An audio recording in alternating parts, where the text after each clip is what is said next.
Section 3. You will hear a student called Sandra talking to her tutor about a draft proposal she has written for a competition. First, you have some time to look at questions 21 to 24.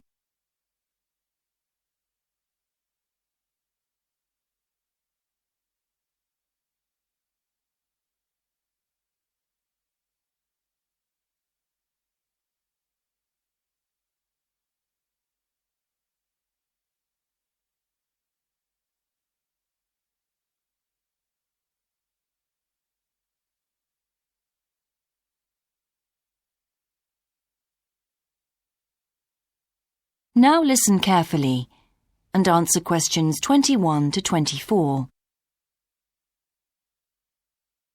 Right, Sandra.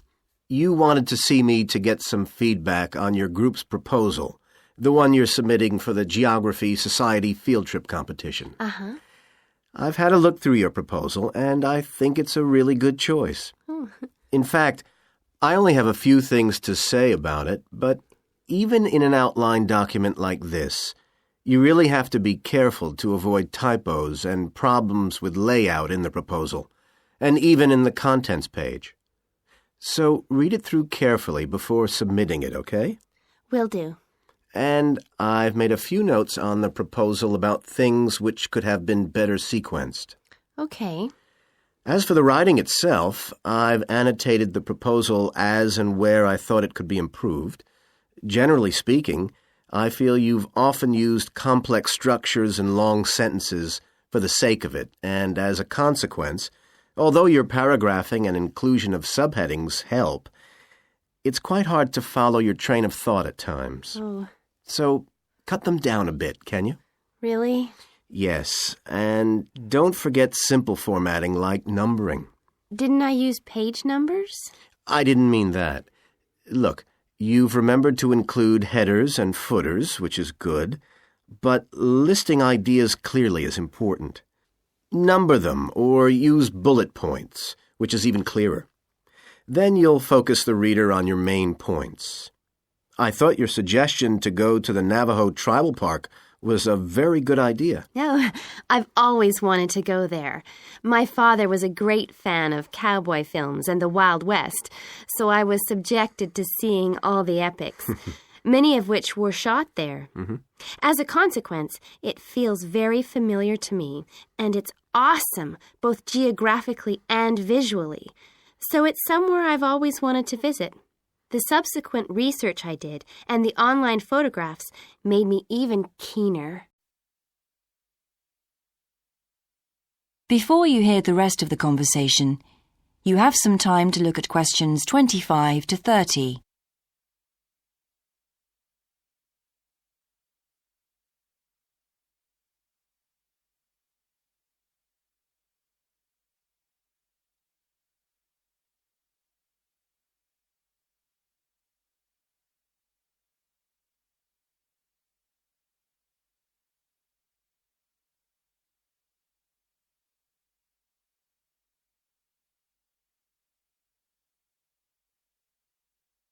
Now listen and answer questions 25 to 30.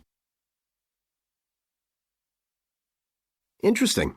Right, let's look at the content of your proposal now. Did you find it comprehensive enough? Well, yes and no. You've listed several different topics on your contents page, but I'm not sure they're all relevant. No? Well, I thought that from the perspective of a field trip, one thing I needed to focus on was the sandstone plateau and cliffs themselves. The way they tower up from the flat landscape is just amazing. The fact that the surrounding softer rocks were eroded by wind and rain, leaving these huge outcrops high above the plain. It's hardly surprising that tourists flock to see the area. Well, yes, I'd agree with including those points. And then the fact that it's been home to Native American Navajos and all the social history that goes with that.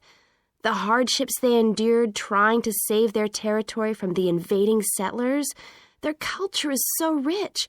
All those wonderful stories. Well, I agree it's interesting, but It's not immediately relevant to your proposal, Sandra, so at this stage, I suggest you focus on other considerations. I think an indication of what the students on the trip could actually do when they get there should be far more central, so that certainly needs to be included and to be expanded upon.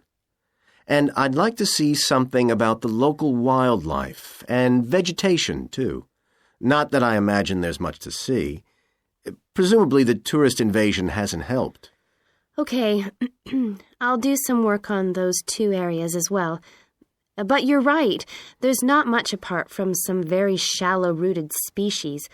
Although it's cold and snowy there in the winter, the earth is baked so hard in the summer sun that rainwater can't penetrate. So it's a case of flood or drought, really. So I understand. Now, before we look at everything in more detail, I've got a few factual questions for you. It would be a good idea to include the answers in your finished proposal, because they're missing from your draft. Fine. So you mentioned the monoliths and the spires, which was good.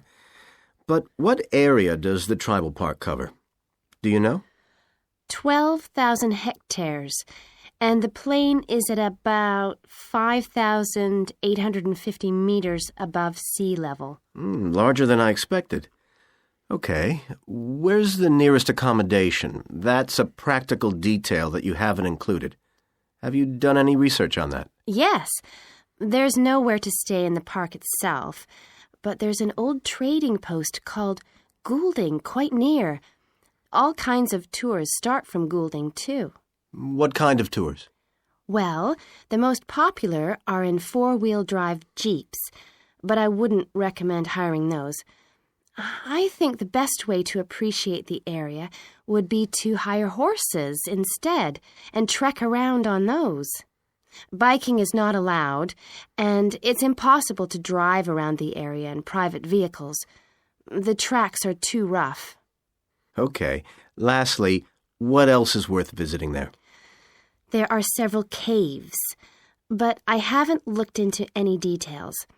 I'll find out about them. Okay, good. Now what I'd like to know is more about... That is the end of section 3.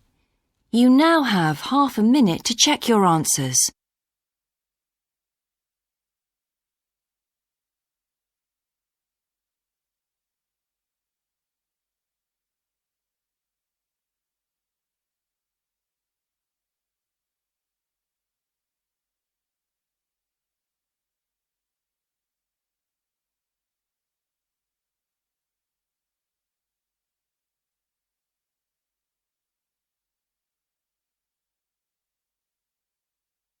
Now turn to section 4.